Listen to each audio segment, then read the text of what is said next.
I just got out of my endoscopy and it went well. I talked to the surgeon after I woke up, even though I was still half asleep. He told me that my links looks good. He said that it's in the right place where it should be. He said my stomach looked good. I asked him about my esophagus and he said it looked good too. So that just gives me a lot of peace of mind. I've had, mom say what had YouTube channel. That's my madre. So I've had the links for going into 5 years in the summer of 2024. So, you know, the fact that there's, I asked him about if there's any erosion on the links, and he said there wasn't. So, you know, after 5 years and still, you know, the links is in the right place where it should be. And, you know, my stomach looks good. My duodenum looks good. You know, no esophagitis, he said as well. So that brings me a peace of mind, because lately I've been suffering from a lot of different things, especially with my esophagus and stuff. Although, you know, at the same time, there isn't an answer as to what's going on or what's causing my issues, why I'm still having reflux, why I'm still, you know, regurgitating sometimes. So I still have the manometry study that I have to do with the pH and impedance. So for 24 hours, I still have to do that this month, I believe next week or so. And then I still have to do the barium swallow at the end of this month. So this whole month has basically been about procedures.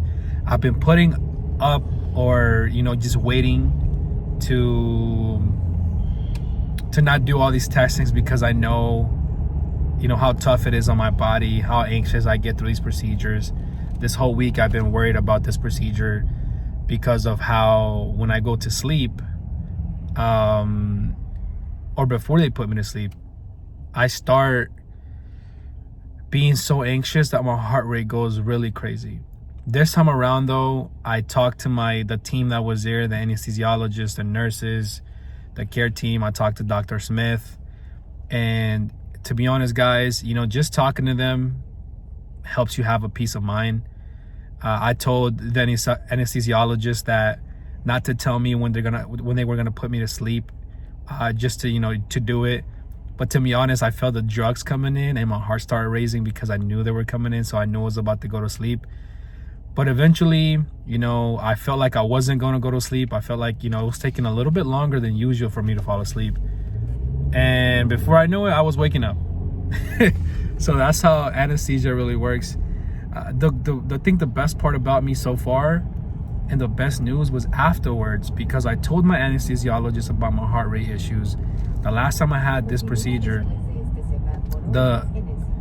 sorry guys, that's the GPS. But the last time I had this procedure, my heart rate after I woke up went wild. I mean, crazy.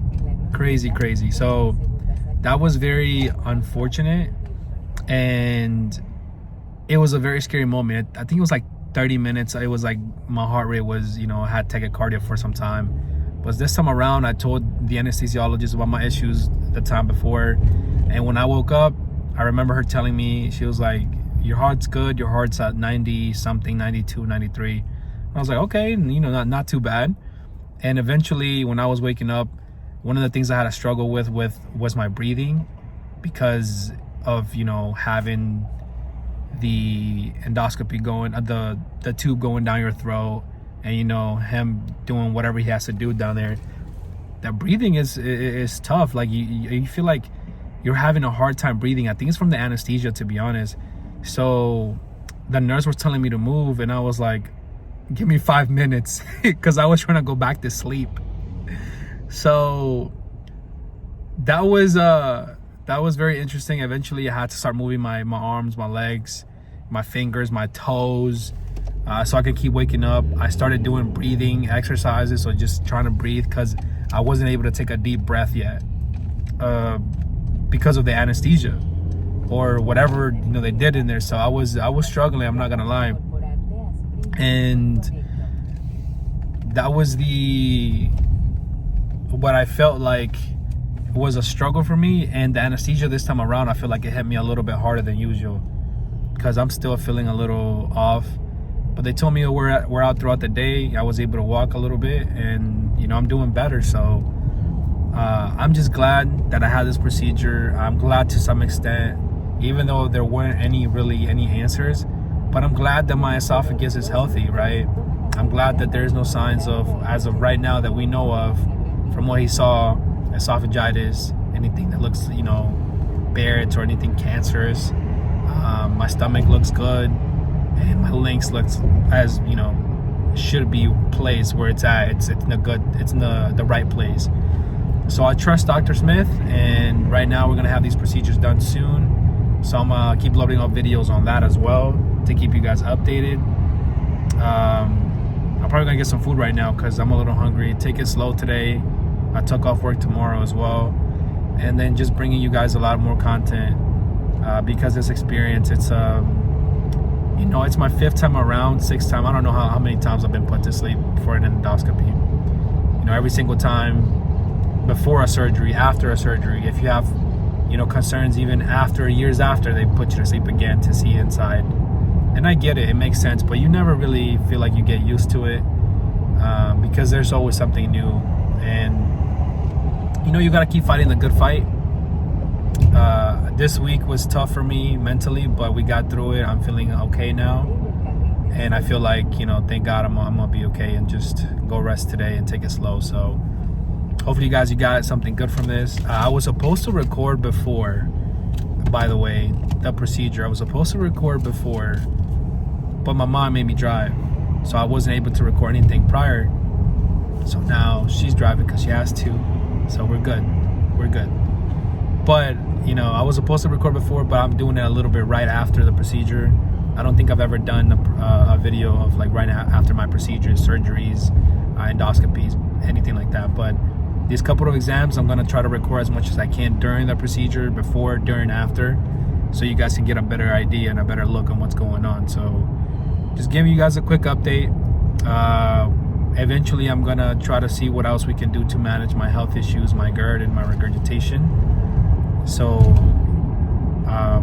let's see what happens, so I can try to get some answers, to be honest, because you know, it's unfortunate, but you know what, I'm still blessed. I'm blessed, and I have to keep my head up.